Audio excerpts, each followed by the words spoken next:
Welcome back to the interview, and today we have a special guest, someone I've known for about 10 years. We used to work together in Japan, but we're going to talk about YouTube, censorship, maybe we'll get onto ICANN. So do you want to introduce yourself, my friend? Yeah, so like I said, I've known this guy for about 10 years. I've worked in digital marketing for about 12. I probably have and certifications using Google platforms. I've been trained by, I guess, the godfather of digital marketing, who is Avinash Kaushik.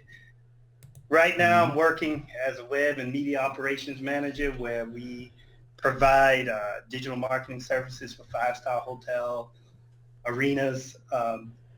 And I guess the amount of ad budgets that I run at the moment are something around 4.5 million.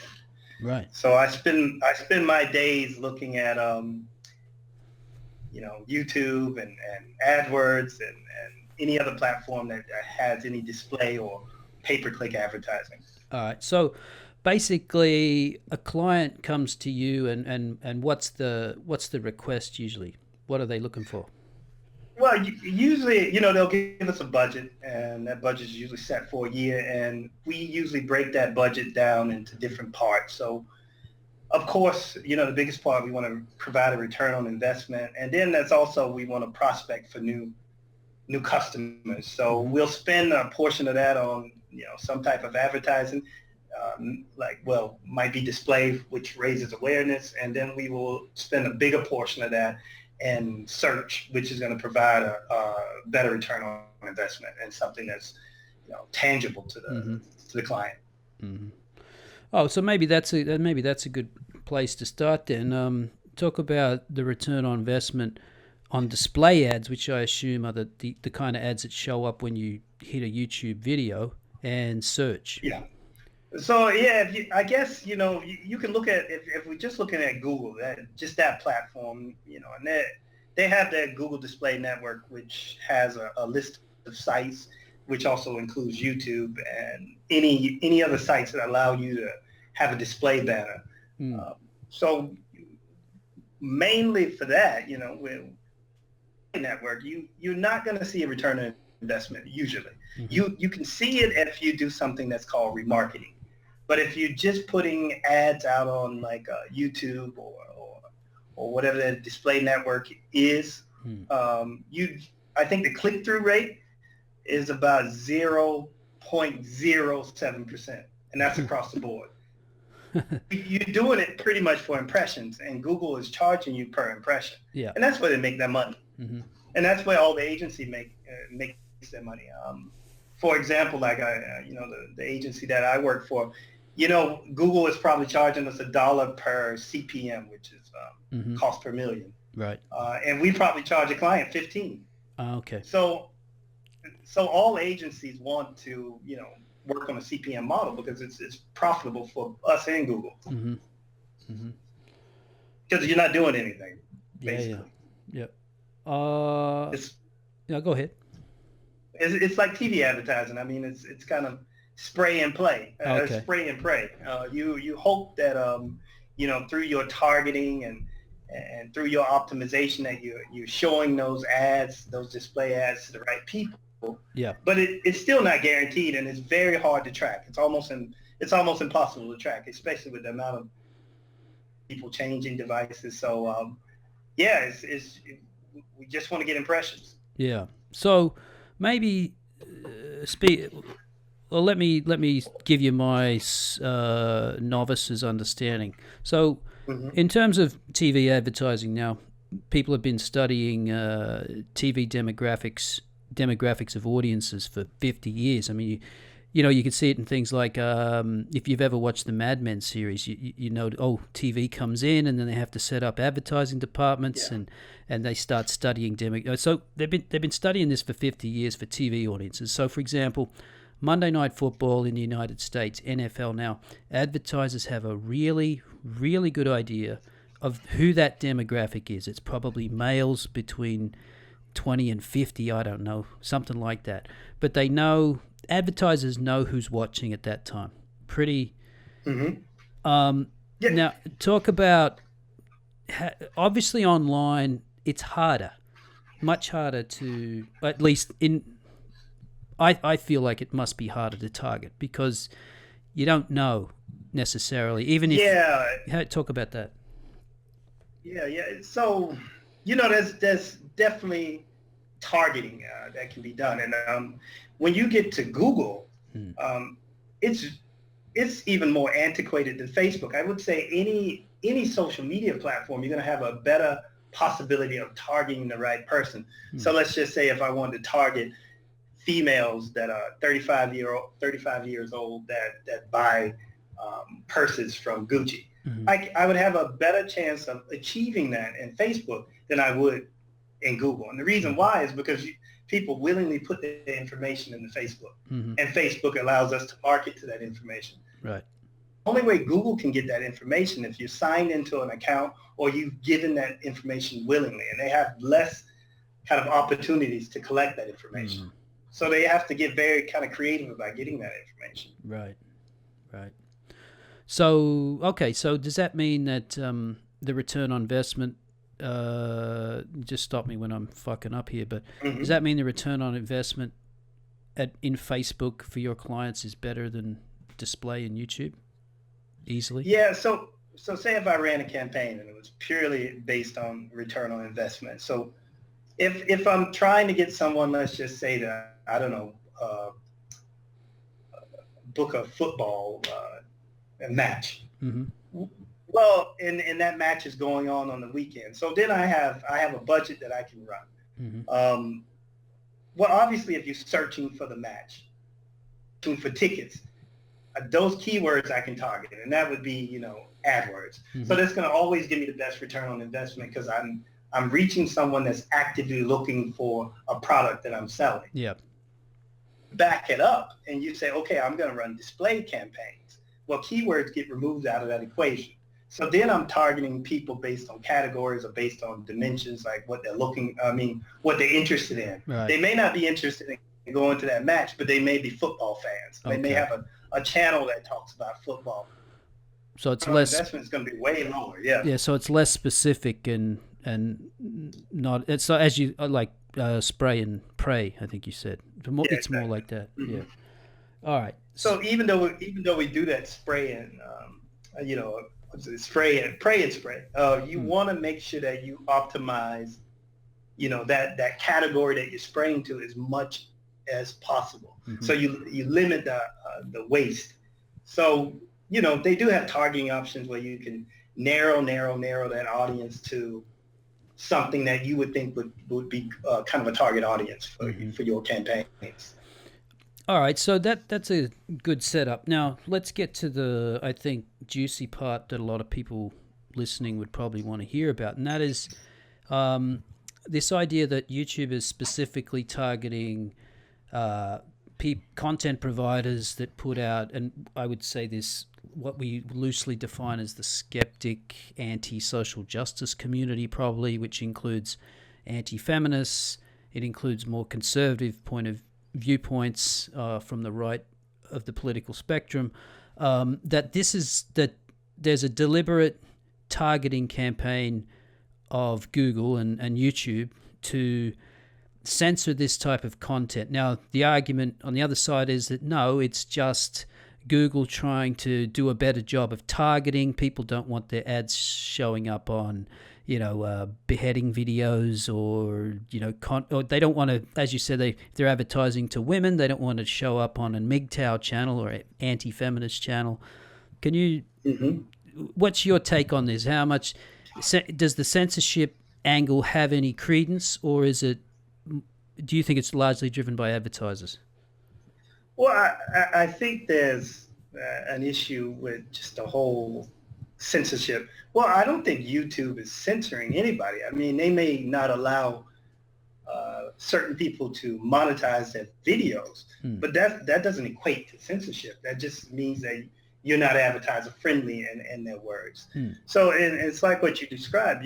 When you build these, if I'm going to build a campaign and build a bunch of ads, and my client's giving me $1 million, and I could lose that account if I do something wrong. I want to make sure that none of that show up on anything that's controversial, because in a client's mind, if you show their ads on something that's controversial, most clients will either complain, ask for a refund, or terminate their campaign. So that brands are very, very, very sensitive way you actually advertise. And if a news or agency finds this out, like maybe like you were saying, like I'm running a breast cancer awareness campaign on a channel that's talking about fake tits. Imagine the headache there. So put on Google to make sure that doesn't happen, because they're the only people that can control where those ads lie. So they just want to make sure that wherever the advertiser wants to target, and whatever exclusions they put on, they want to make sure that they do their best to exclude any controversial or sensitive content to that particular brand. Okay, so, and of course, just recently, YouTube Heroes came out, which gave, I think, especially for content creators like myself, but obviously it's of much more concern to big channels who make their living off this kind of stuff, that now you've given, well, Google, has given ordinary people, it could be some 15-year-old sitting at home who's just going on a mad flagging campaign, just flagging the shit out of videos. Now, again, the charge from people who are a little bit paranoid about this is that this is censorship, but is this, again, just an extension of trying to cull sensitive topics, shall we say, from advertisers?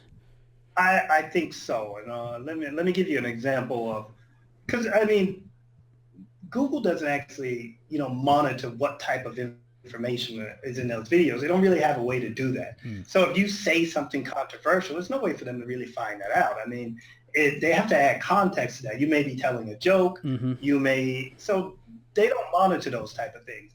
And about, in 2012, and I think this is, because I think it explains what's going on now.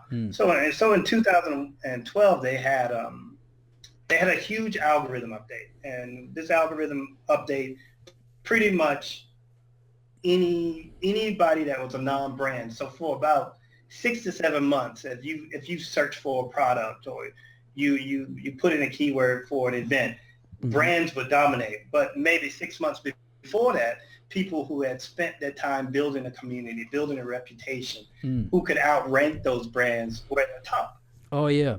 Algorithm update. So after that algorithm update hit, that algorithm update was Google's figure out, okay, is this a reputable website? Because they had no idea how to do that.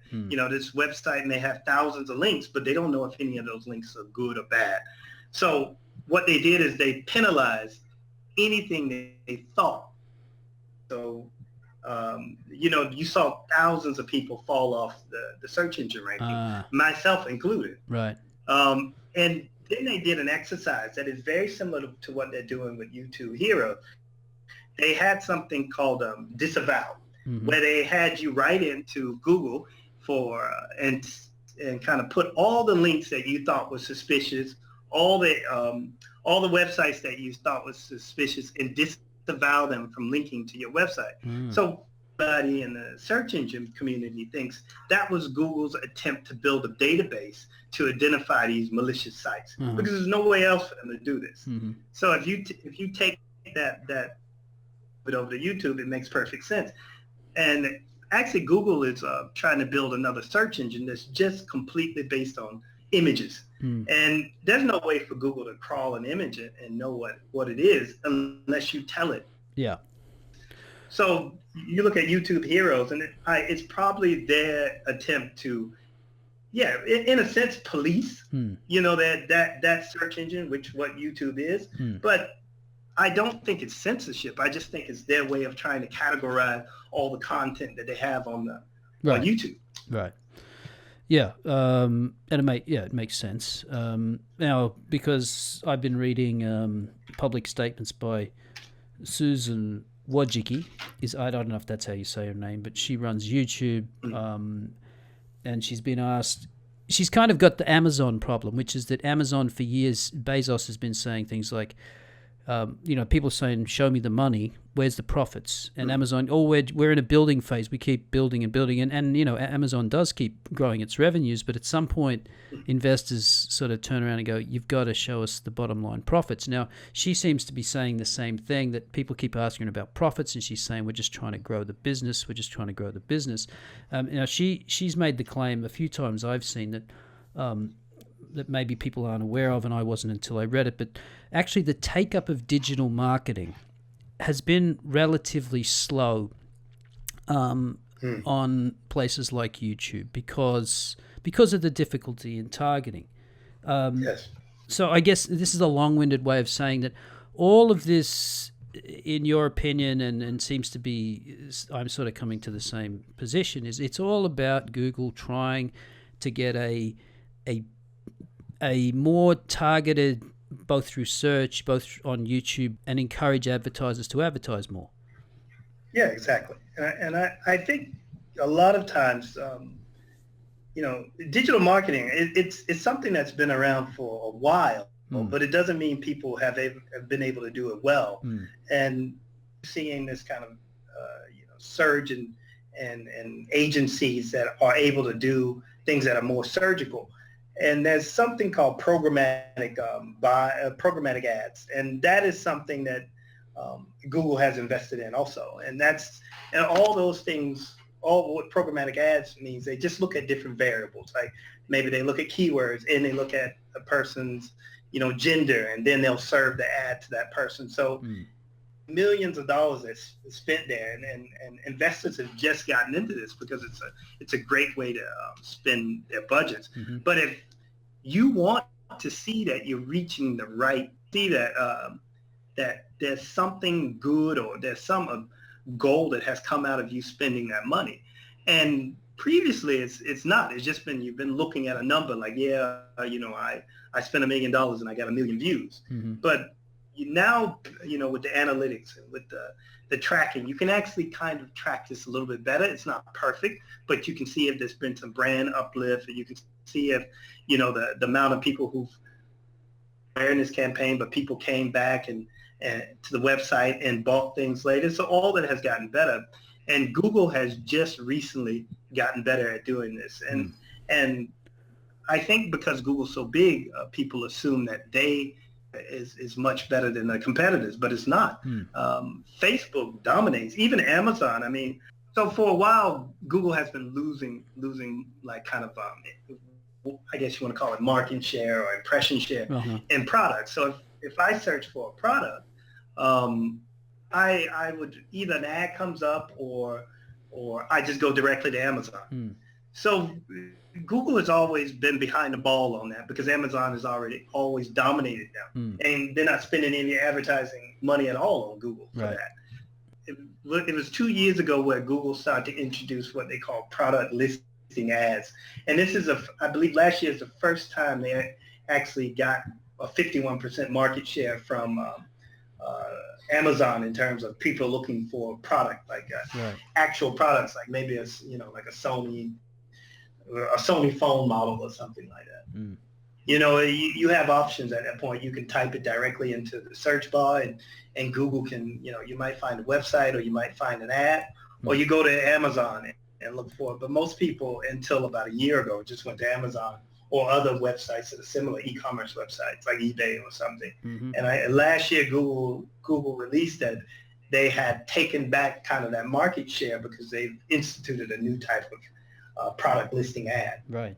They're definitely behind the ball in terms of, their options on their marketing platform compared to Facebook or Amazon and things of that nature. Yeah.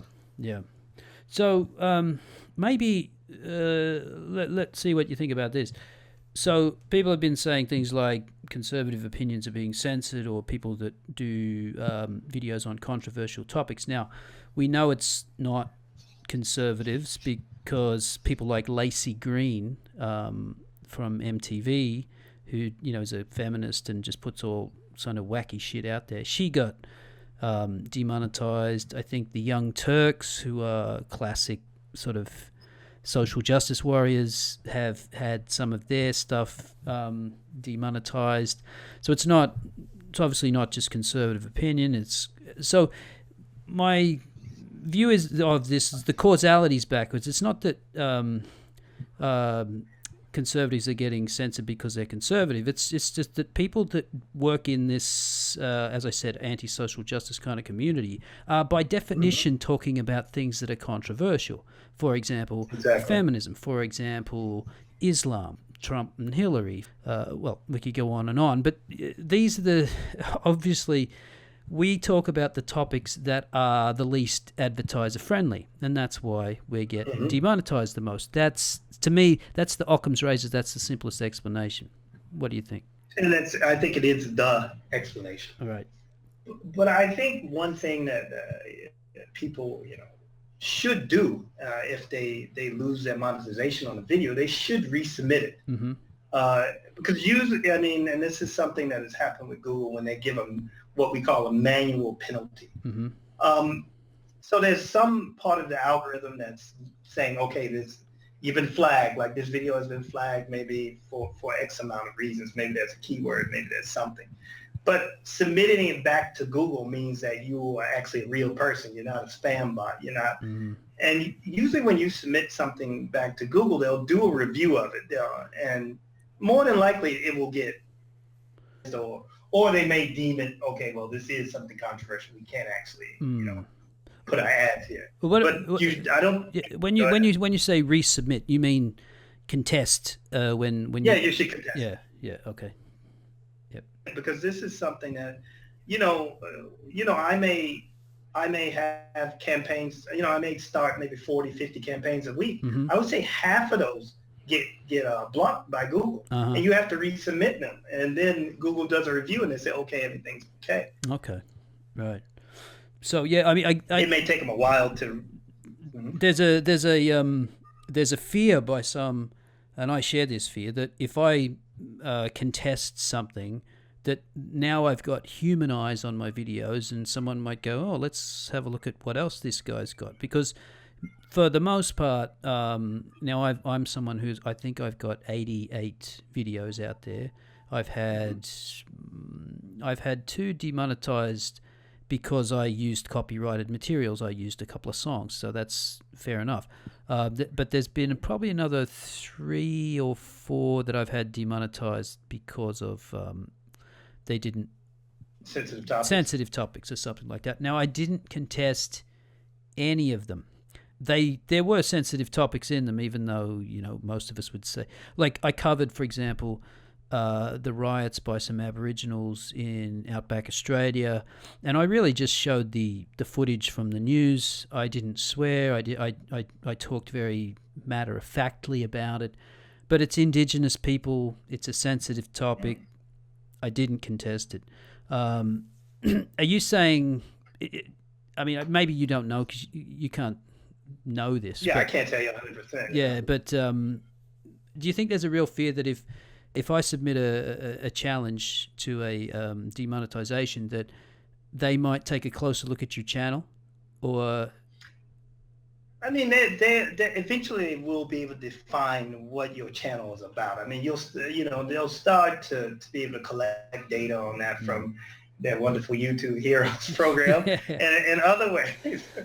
But I don't think, in my opinion, I think that may be the wrong approach, because, there's thousands and thousands and thousands of people who Google's advertising. So if, for example, if I'm sure everybody's seen these videos where I say, hey, you can watch a full episode of Seinfeld, or you can watch the new Transformer movie, but when you go to that video, there's nothing there. Right. But that person has monetized that video. Right. And they are able to collect money. So Google has to find those people. So they may see that and penalize that person. And if that person doesn't respond, well, it's obviously a spam bot. It's just a person who's trying to get in the system. Yeah. I think it's better to go ahead and you're on that platform. And you want to use the advertising.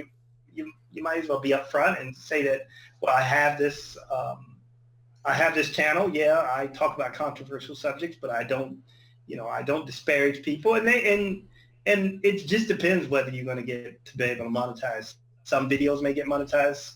Some shouldn't get monetized. I Mm. mean, Mm. if you're talking about, riots and Yeah. I want to put my ad there for, travel in Australia, Mm-hmm. well, I don't want to get fucked and I don't want to fuck, you know what I mean? Yeah.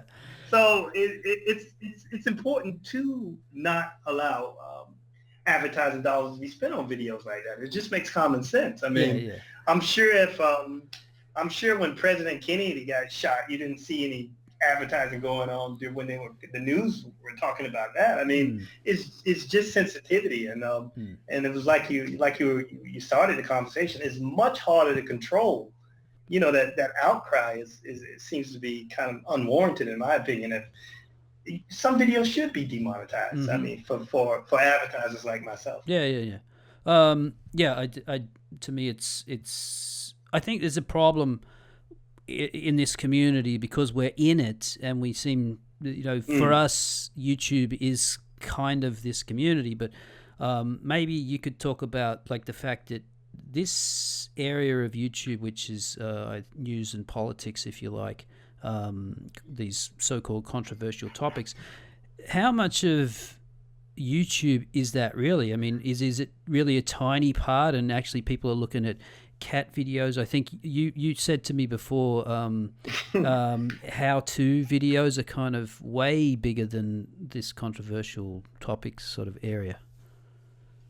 Yeah, I mean, how to is huge. I mean, it's huge, but it's compared to music, Mm. and it gets ridiculously dwarfed compared to gaming. I mean, Mm-hmm. in sports and things of that nature. I mean, where you guys fall in, I mean, you're minuscule. Right. It's almost like nothing. I mean, I'm assuming if we took, I think Young Turks is probably the biggest Mm-hmm. deals with, I guess social issues, Yeah.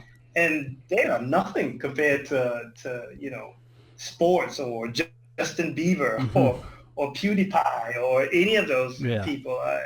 So those numbers, but it doesn't mean that it's not an important group. Mm. But it would never be an important group for an advertiser unless I'm advertising, I don't know, a rally Right. or my political channel Mm. or something like that. Mm. And usually with politics and social issues, there's not a lot of dollars behind that. That's usually done by outreach. Yeah.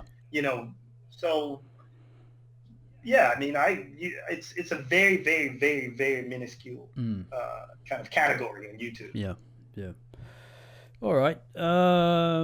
Maybe we could move on then to the search controversy. Now, this came up a little while ago. For example, when you put in, for example, Hillary Clinton. So this goes back to when she fell over after a rally, after a 9/11 rally, and then they picked her up and threw her in the back of a van like a sack of potatoes and drove her off to Chelsea Clinton's fucking heart pump. Yeah. Now, so many people had brought this up that if you put like Hillary into Google search engine, now you usually get the automatic fill. Like you'd have Hillary's illness, Hillary's brain seizure, Hillary's got Alzheimer's, and so none of that was showing up on Google, but it was showing up on other search, and I forget the other. Maybe it was Microsoft. What's that shit called now? Edge or something? Bing. Bing. Fuck. Bing. You're talking about Bing? Yeah, maybe Bing and whatever others. There was a few other search engines that people say, look, this Hillary falling over and having an attack. This was showing up on other search engines, but not on Google. So the charge was that Google is censoring its search. Now, what kind of credence? I don't know about that. I mean, like I can't really comment on that because I didn't see it, but I can kind of give people an idea how that search works. I mean, if you think about, you had that controversy where all those, you had this hacking incident where they took a picture of all these female celebrities and Right. and put it on the internet, and then they were saying they're going to sue Google, and Google had to come out and say, well, actually, we don't really have over the algorithm. Mm. It's a machine learning algorithm. It changes.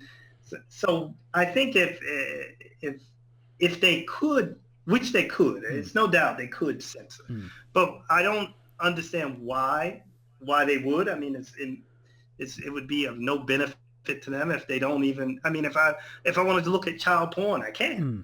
I can find that. I don't recommend anybody do that,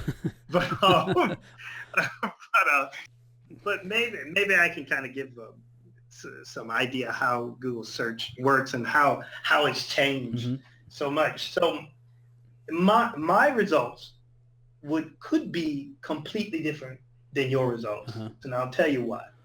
With the huge surge and mobile phones, Google search has completely changed. So what the search that you may see on a mobile phone may be different than a desktop. That's one variable.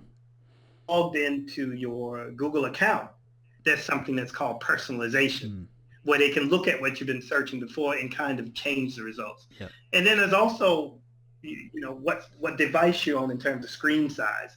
So now when you do a search, sometimes there's a news box, sometimes there's something that's called a knowledge graph. So all that changes based on those variables. So I don't know. I mean, I didn't search for Hillary when she fell over, but maybe the results were skewed based on that. But I don't know. I can't say they I don't work. I'm not working in the Illuminati or like that or anything. So I don't know why they would do that. I mean, it just. Yeah. Well, I mean, people will, people are, what people are like with conspiracy theories. They like them. They're very. Yeah, they're interesting, right?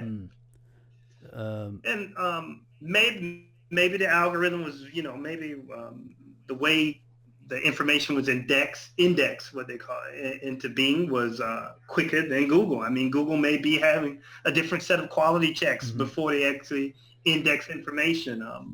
I mean, you're going to find information much quicker on Twitter than you're going to find indexed in Google. Yeah. I mean, first Google has to crawl sites. They have to find the news. They have to index it.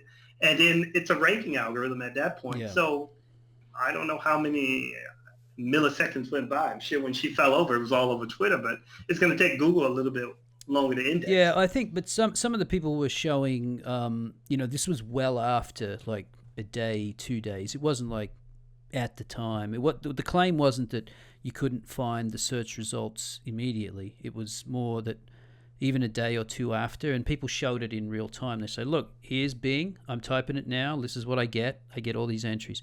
Here's Google, and I don't get the same entries. I get hardly any. So there's a lot that could be. I can't really say. I mean, maybe that person was searching for Hillary falling over. So when they went back to the Google search, Google says this person is obviously looking for that. Let me change their auto suggest box. Let me give them a different layer of results. So I don't really know. I mean, yeah. Oh, it's I can't imagine it's conspiracy based. I mean, that seems kind of out there. Yeah. Well, there's the thing about that is it's easy to concoct a conspiracy theory, but the fact is that there's no evidence really either way that you can prove that. All right, maybe because this is a topic again that I know very little about. I was late to the game. I didn't do a video on it because I don't feel comfortable talking about it. But it's the ICANN thing. Now, the only thing I did do is I went and watched the I think it was a Senate what do you call them? Senate inquiry or something. They bring witnesses in before the committee, and they brought that guy in, the head of ICANN, who has some, I don't know what his background is, but he's a foreign-speaking guy, and Ted Cruz was hammering him with questions. Now, if I was supposed to see a smoking gun in that testimony, I didn't see it. It looked like a lot of grandstanding to me from Ted Cruz, like he was trying to make a point. He was trying to make this out to be a big national security issue that. Basically you're handing control of the internet or some portions of it over to unfriendly powers that are, love censorship, like China, like North Korea, like Turkey, like, whoever, Russia. First off, do you know anything about it, or can you speak to it at all? Do you even know what ICANN is, and can you? Yeah, I do. um, I don't know about. Well, let me just talk about the censorship. I mean, no country needs ICANN to actually censor things. I Mm. mean, they have the ISP, the internet service providers who actually, you know, give access to the internet. They can shut them off at any time. Mm-hmm. So having ICANN is not gonna possible to police the internet. They can easily do that if they want to. Mm. And we've seen that many times with big political events. I think it was Turkey. They cut off a bit of the internet, and Yep. I think Iran at some point they cut off Twitter. Mm-hmm. It's not very hard to do these things. I mean, ICANN pretty much controls what they, like I guess the biggest part of it is something called DNS, which is domain names Mm-hmm. system, which all it is like, my google.com is attached to an IP. Mm-hmm. So, and so they have a lot of control over that, how those, like a .com or for example, .sg if you're in Singapore, or .jp. So all that has already been kind of laid out a long time ago, and what those are called country level, top level domains. Yeah.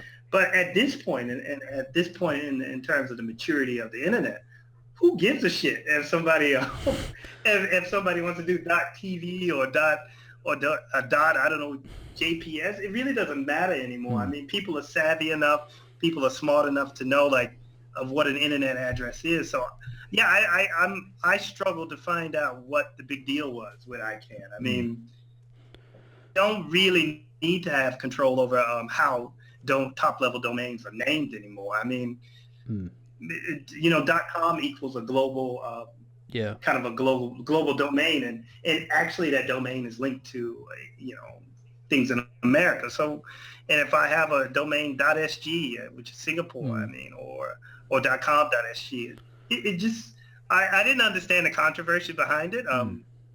Really matter at this point. Right. Well, I guess that clears up that. But no doubt there'll be people in the comments reporting I'm that sure it's a Jewish conspiracy or something. It's the Illuminati, it's the Bilderberg groups, it's the globalists. It's all part of the agenda. I love these people, but But let me say one quick thing about ICANN. Now, what I can see why someone could be worried. Because that organization has kind of evolved from being a very technical thing to kind of, I think now they're going to kind of make it as a way to stabilize and I don't know, preserve the kind of, I don't know how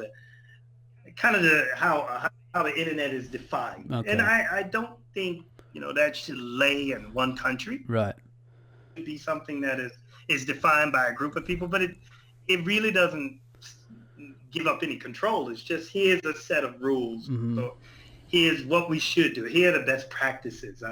I think that probably should be something that's defined by the world and not just America. But it doesn't really make a difference either way, to be honest. So yeah, okay. So they are. It's more of a symbolic gesture in a sense. Okay. So as you said, it's more of a technical thing, but it has become politicized by this move.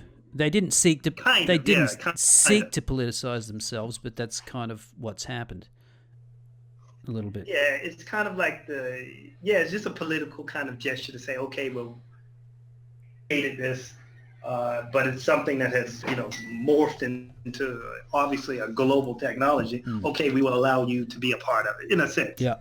Yeah. All right. Well, maybe I don't know if there's anything else to say. I mean, a lot of times these discussions are limited by my own knowledge, and given that this one I don't have much knowledge of, maybe that's all I can say. Is there anything else you think is worth adding, whether it's YouTube or ICANN or censorship in general or anything else? No, not really. I just think people shouldn't, think that censorship, you not being able to monetize your videos equals censorship. Right. YouTube is not stopping anybody from putting any content out there they probably stopping people from beating the hell out of puppies. and shit like that, and punching women in the mouth. I can understand that kind of Well, stuff, but yeah, so some of those are popular though. Where a woman gets schooled. Remember? oh, I watch them all the time. I love them, but I I think people don't conflate the two. Yeah. It's is they are just making sure that they can make sure that their platforms are being able to target people. Mm-hmm. I don't think there's a big conspiracy. It doesn't seem to be any evidence to support that. And I think if your videos do get demonetized, I think you should just go ahead and resubmit them. I don't think you're going to be able to hide, like you were bringing up before. Maybe I should just hide and just hope nothing happens. Right. But you're going to have videos that are going to get demonetized. And I probably run in a week 1,000 ads, and I can easily say 30% of those get disapproved by Google, and we do resubmissions all the time. So I don't know. I mean, YouTube Heroes, yeah, I'm sure it's going to be annoying. Yeah. But it's probably Google's way of building a database. Yeah, I think the annoying. I think I don't know.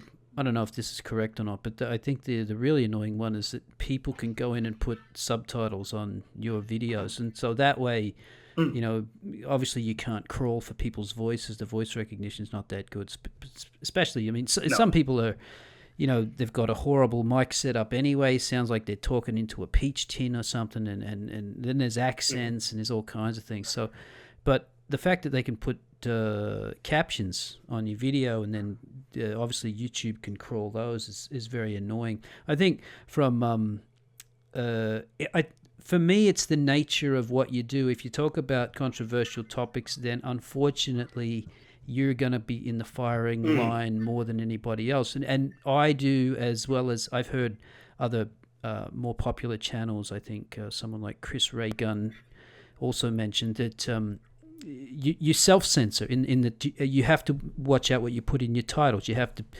watch what you put in your keywords, and sometimes it's just better not to put keywords at all. Yeah, I can understand it, and I think people got a valid point there. If I put, I don't know, pussy raper in my title, I don't think I don't think it's a good idea. One, because it's obviously an offensive, maybe combination of words that Google can figure out, their machine learning algorithm can figure out. But yeah, I mean, I think people, you got to realize that Google's not that. It's not it's not HAL from 2001. Right. It's not that smart. It's really not. It's really not that complex. I mean, it's almost like levers. Like they're just adding weights and levers to be able to actually kind of define things. So.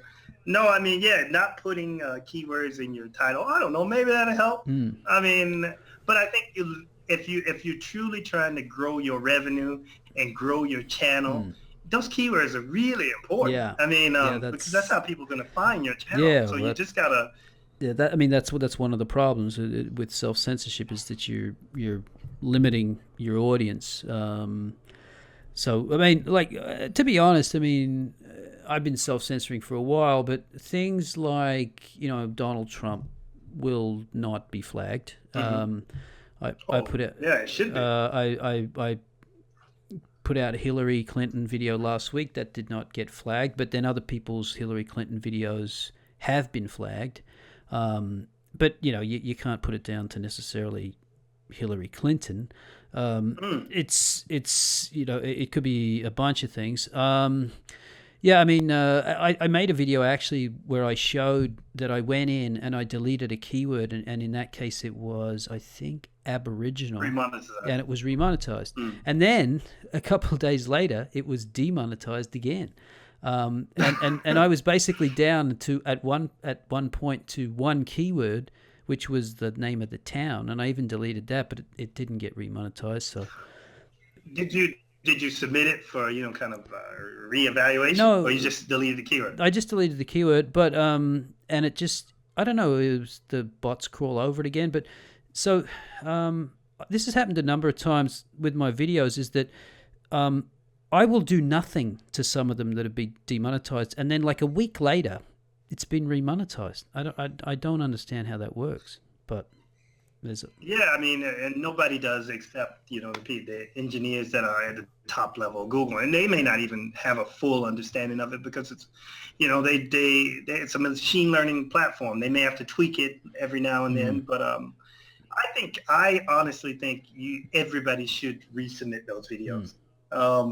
You never know. It's like you just gave an example. I know people are heavily blaming us on keywords, but I mean, has to provide context to keywords also, because a keyword is just a word. Like if you put Hillary Clinton, I may say Hillary Clinton is great, and you may say Hillary Clinton is something else. But there has to be other kind of variables to add context to that. And I mean, it's a search engine. It has to learn what those different contexts are, and there needs to be a qualitative side to that. And the only way they're going to get any qualitative information is from actual users. So if you, I mean, can you speak to this level of detail? For example, let's say you have a video. It's a criticism of Hillary Clinton, right? So one of you, and in your keywords, you have Hillary Clinton, you have presidential race 2016, but you don't have. That's it. That's all you have. Now, let's say you have a very similar video, which is a critique of Hillary Clinton, and you have Hillary Clinton, you have presidential race 2016, you have corruption, you have Bill Clinton rapist, you have all these, you list off the, lied about Bosnia, just a bunch of shit that she's done, Clinton Foundation fraud, all of this stuff.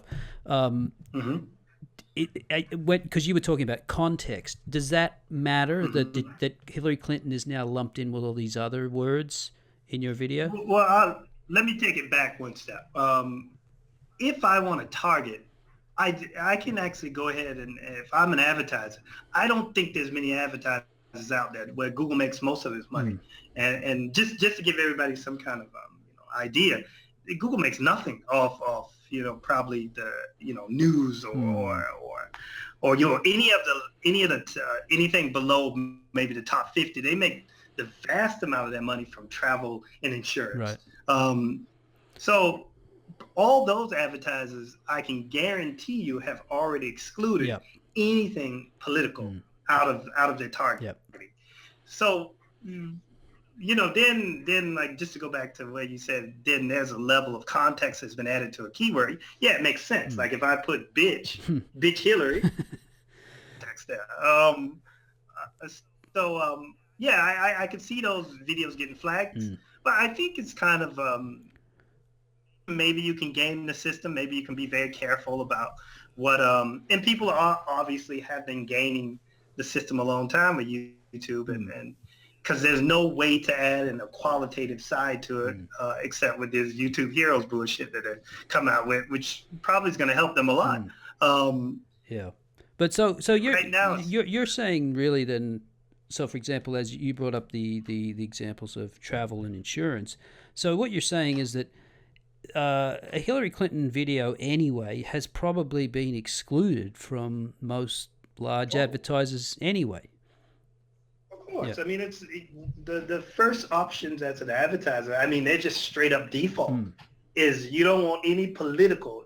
There can never be anything political, never, or anything sensitive. Those two things. And Google is probably extremely, extremely aggressive in what they tag as political or sensitive. So I could see people's ads, especially during this period of the American election. Probably everything is getting anything with Hillary Clinton, anything with the word election, anything with that even references what goes on with even things around the world. Like here's a great example. So what was it about? Last week, the Thai king died. They cut off all advertising to that country. Wow. Yeah. All at Facebook and Facebook and Google cut off all advertising for 3 days. Yeah. Well, that makes. Didn't want to offend those people. Well, I mean, I lived there, and I know exactly how people felt about the king. Now it's in the past tense. I mean, it was bordering on godlike almost. Yeah, he was bordering on godlike. So you just imagine the amount of money that was just well, we can't say it was lost, but Google money for 3 days. And then in terms of the advertising, and neither did we. We couldn't advertise to anything, Right. Facebook and Google. So I mean, they are very, very sensitive to issues like that. Anything political, anything sensitive. When there's in Singapore, Lee Kuan Yew, who was a founder, he died. You could not use that keyword at all without ads getting disapproved. Right. And we tried because most hotels wanted to put a banner out there saying that the founder has died, but that keyword is completely blocked. Yeah. Yeah, makes sense. All right. Well, I hope people got something out of that. I think you provided a lot of context that maybe is missing from some of these debates. It's pretty easy to leap onto the censorship train, but maybe there's a bit more to it. But anyway, thanks a lot, and just stay on the line after we get Sure. out of here. And I just want to, as I usually do, just put a call out to people out there. If you're a expert in some field like this, or if you're in education and you're looking at what's going on there with indoctrinating children into certain types of things, and you want to come on and share your story, just get in contact with me. Send me a private message on YouTube. All right. Thanks, man. Thanks.